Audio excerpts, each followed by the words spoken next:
I commanded the largest shipping fleet on Earth, but I was completely lost at sea. I controlled the world's shipping lanes, yet I couldn't navigate my own life. They called me the Ocean Lord. My children grew up calling someone else Dad. I owned the oceans, but my family paid the ultimate price. At 19, I scrubbed rust off decks. By 45, I moved 20% of the planet's goods. I built an empire of steel and logistics, moving mountains of cargo every single day. I was always at sea, even when my feet were firmly planted on land. And I never once made it to my daughter's piano recital. My penthouse overlooked the Pacific. My soul overlooked everything that mattered. I had more money than most countries. I had less love than a stray dog on the docks. Every night I calculated billions in cargo value. Every night I forgot my son's birthday. I pushed the numbers higher, hoping the stacks of money would block out the silence of an empty home. The more ships I launched, the more I sank as a father. Every victory at sea was another defeat in my living room. I was the most powerful man at sea and the most powerless man on land. I insured every container for millions, but I left my own soul completely unprotected. She didn't scream. She just faded away like a ghost ship in the fog.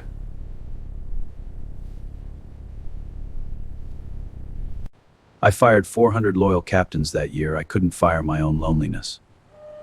The empire demanded perfection, and perfection leaves no room for humanity. I bought a private island just to escape the noise. The silence was deafening. You can buy isolation. You can never buy peace. I had 50,000 employees. I didn't know a single one of their names. I looked at people and only saw profit margins and liabilities. I thought I was the master of the storm. Everything I built was made of steel, but my foundation was made of sand. For the first time in my life, the numbers on the screen meant blood, not money.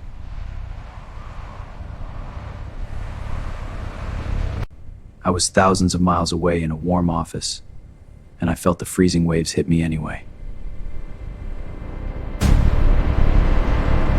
22 men were lost, and I was the one who sent them into the storm.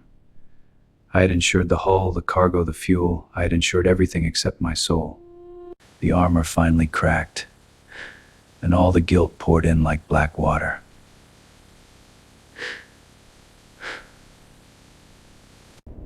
My billions couldn't buy a single breath of air for my crew.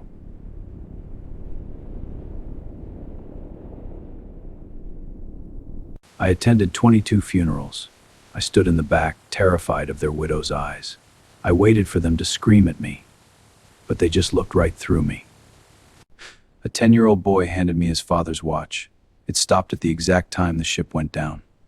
That broken watch carried more weight than my entire global fleet. I drove to my estranged son's house at 4 a.m. I didn't know I'd be a father. Please be a shadow. For the first tide of budgets,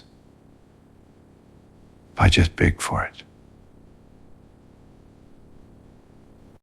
He poured me a cup of cheap coffee. It was the best thing I had tasted in a decade. We sat in silence, the kind of silence that heals, not the kind that destroys. The next morning, I called my lawyers and told them to sell 87% of the empire. They thought I had lost my mind. I told them I had finally found it. I traded $1 billion fleet for something money could never buy: time. The Ocean Lord was dead. Harlan Voss was finally allowed to live. I couldn't bring their loans back, but I could make sure they never suffered alone. It didn't have radar. It didn't have an autopilot. It only had a soul. For the first time in my life, I felt the actual salt spray on my face. I used to command the ocean from a screen. Now, I was finally a part of it. I didn't teach him how to conquer the world. I taught him how to tie a knot. A real captain doesn't just steer a ship. He guides his family home. I used to measure success by the tonnage of cargo moved. Now I measure it by laughter. The heaviest cargo I ever carried was my own ego. Dropping it saved my life. My old board members call me a fool. I call them prisoners. They are still trapped in their glass towers. I am completely free. The universe is vast, and our time here is a brief, beautiful spark.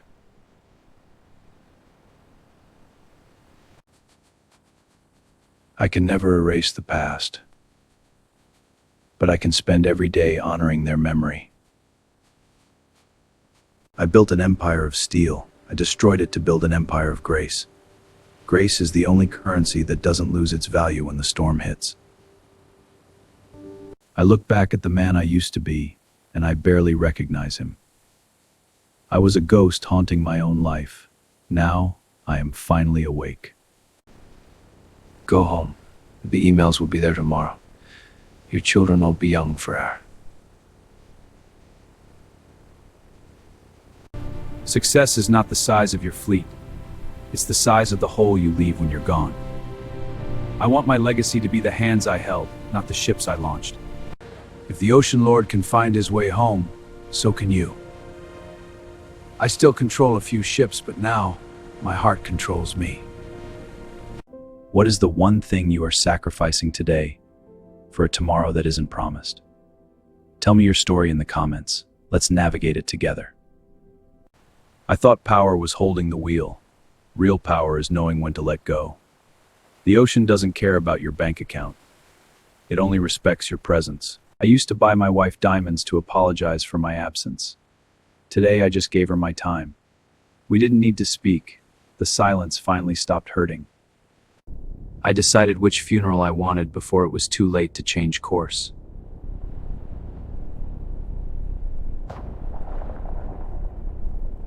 My board of directors sent me a letter begging me to return. I used it to clean engine grease. There is nothing they can offer me that is worth leaving this dock. The sea is a mirror. It shows you exactly who you are when the storm hits. Hi, Dad. That 5-minute call was worth more than every cargo ship I ever built. The greatest risk I ever took wasn't a billion-dollar merger. It was learning how to cry. Water breaks down steel, but it heals a broken man. I am no longer the Ocean Lord. I am just a sailor finding his way home.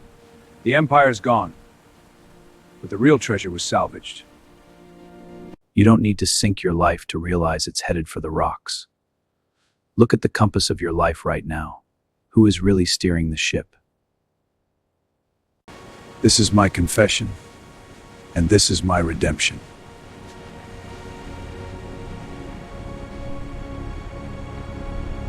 I had to lose the world to find my soul.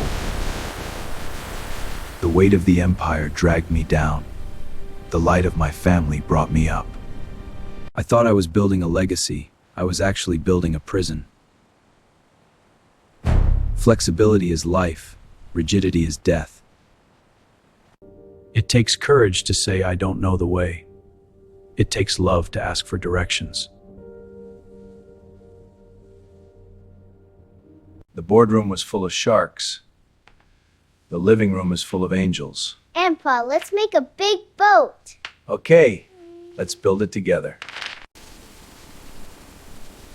You can't buy purity. You have to earn it. Every time I see a cargo ship on the horizon, I don't see money. I see ghosts.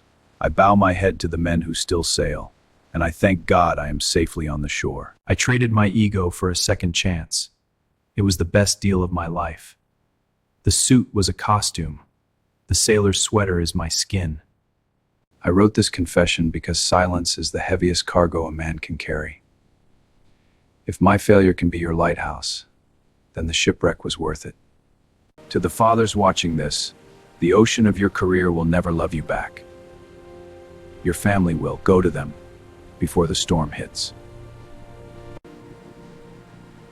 The voyage is just beginning. Subscribe and tell me your story below.